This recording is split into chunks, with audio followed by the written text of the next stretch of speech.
Tervehdys kaikille paperisateesta. Mä en ole pitkään aikaan ehtinyt tekemään videoita. Työt alkoi kesälomien jälkeen ja on pitänyt kiireisenä.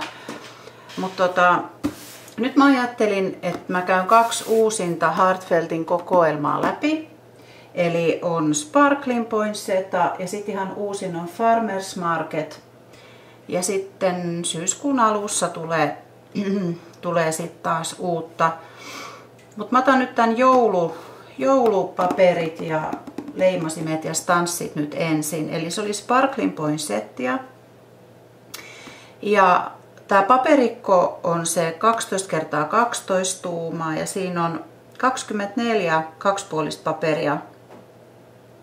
Eli jokaista kuviota on 2 kappaletta.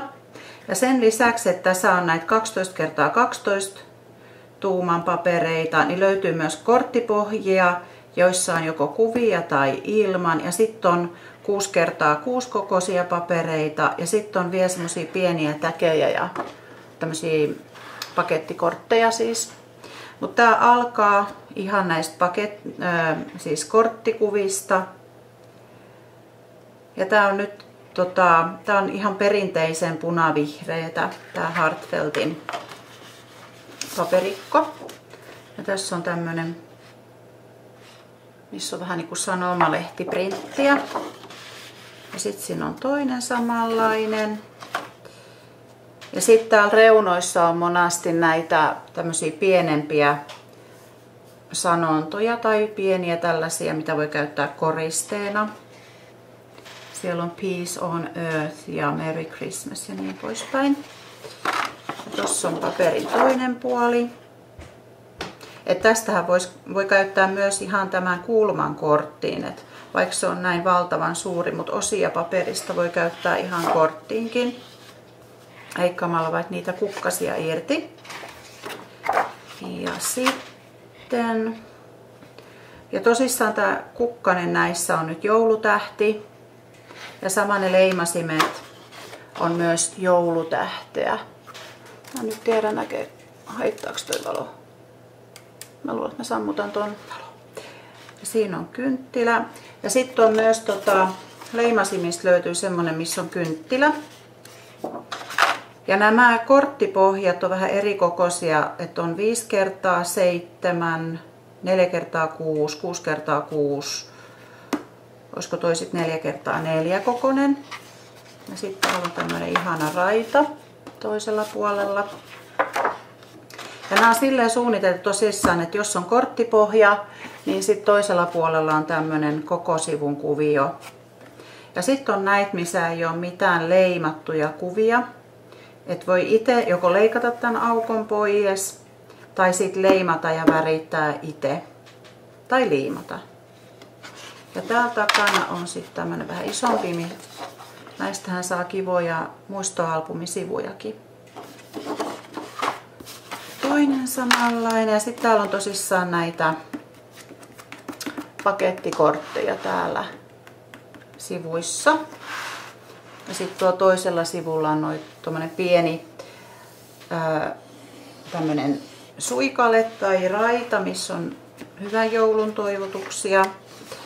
Ja tämän toisella puolella on sitten tällainen paperi.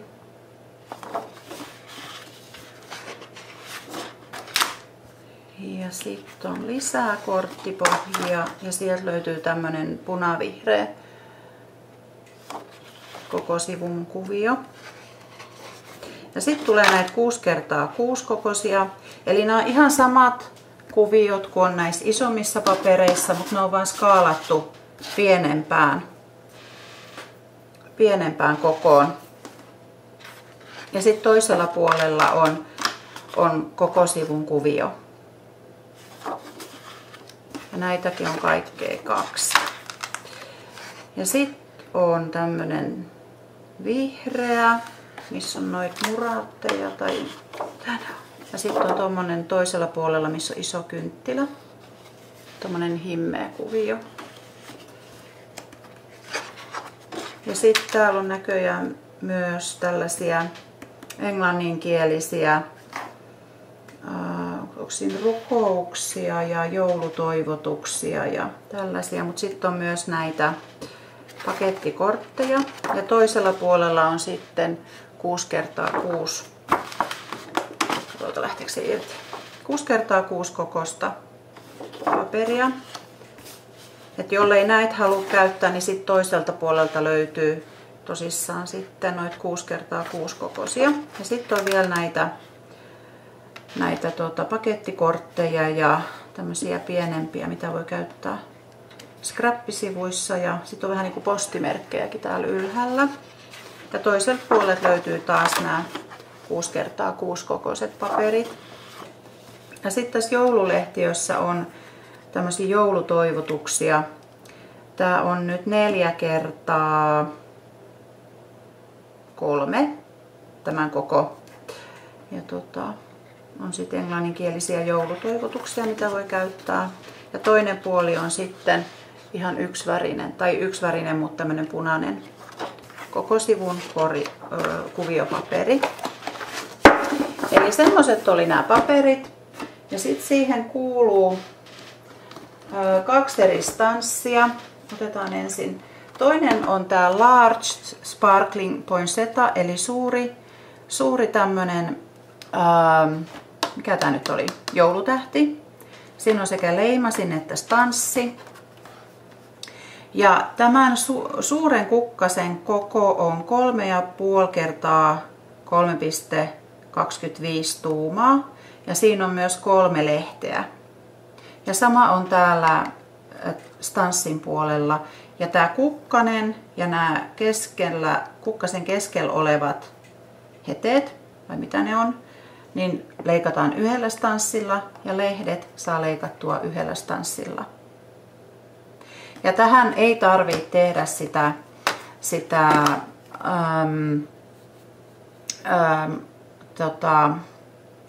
maski vai tämä, mikä se nyt on, no joka tapauksessa, koska tämän stanssin nämä leikkaavat reunat tai leikkaavat erää aivan tuossa sisäreunalla, niin se riittää, kun tämän stanssin asettaa sen leimatun kuvan päälle tarkasti. No sitten toinen on myös hyasintti kuin joulutähti. Ja tää on nyt Sparkling Poinsettia ja tässä on enemmän näitä joulutähtiä ja pienempiä. Eli tässä on tää koko stanssi ja leimasin on 5,75 kertaa 4.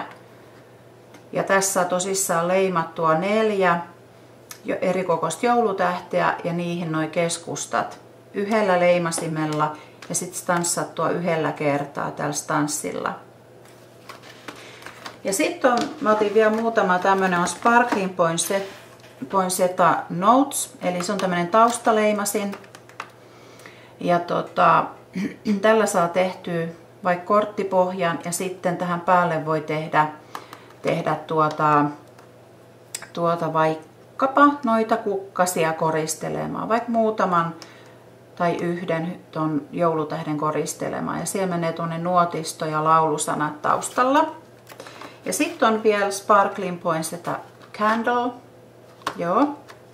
Ja siinä on tällainen pyörylä, mikä sitten sopii siinä, kun oli Everyday Heroesissa oli se stanssi, mikä leikkaa, niin se sopii tähän.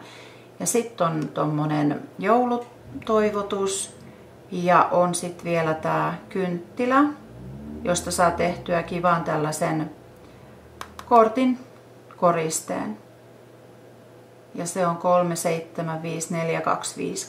tuumaa kokoa sillä. Eli nämä on nyt näitä Heartfeltin joulujuttuja, mitkä on tullut. Ja seuraavalla videolla mä käyn sitten Farmers Marketin läpi, mitä mun siitä on saatavana. Mutta mä toivotan hyviä jatkoja kaikille ja nähdään seuraavalla videolla. So, heippa!